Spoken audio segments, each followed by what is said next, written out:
Περάστε μέσα σιγά σιγά. Ο κύριος Διευθυντής. Μάλιστα. Είμαι καινούργιος δάσκαλος. Το όνομά σου? Μουρατίδης Λευτέρης, κύριε. Πώς πάει η δουλειά, ρε? Ξέρω εγώ, ρε Μιχάλη. Με τα παιδιά δεν υπάρχει πρόβλημα. Η Άννη είναι ψυχρή. Ούτε που υπάρχω για αυτούς, σαν να μην με βλέπουν. Ήταν μια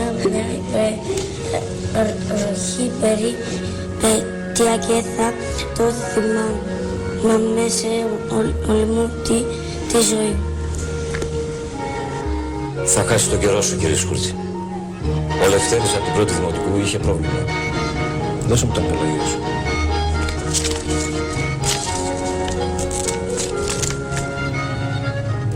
Γιατί έχει τέτοια χαλιά το βιβλίο σου?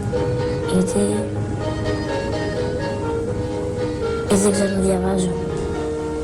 Ο Λευτέρης δεν θα μάθει ποτέ τίποτα.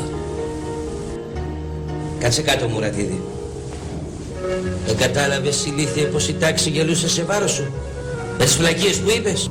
Εδώ κατάφερες να φτιάξεις ένα ολόκληρο ποδήλατο μόνος σου. Πώς δεν νομίζω ότι μπορώ να φτιάξω ένα ποδήλατο μόνοι του? Θα σε βοηθήσω εγώ να μάθεις. Και αριθμητική και να διαβάζεις. Με το Μουρατίδη είσαι χαμένος από χέρι. Με το κόμμα σταματάμε λίγο, με την τελεία παίρνουμε ανάσα. Και μονάχα ένα σκοτροκέφαλο σαν και εσένα δεν μπορεί να το μάθει αυτό, άμα του το έχουν πει τόσες φορές.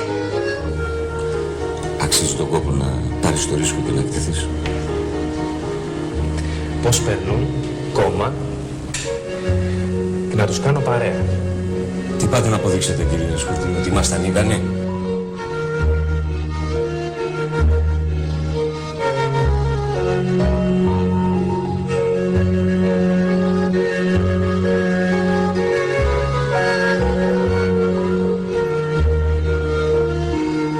Κοιτάξτε, κύριε Σκούρτη, έχετε δημιουργήσει πρόβλημα. Αν έχετε πρόβλημα, κάντε μου αναφορά. Εγώ το παιδί θα συνεχίσω να το βοηθάω.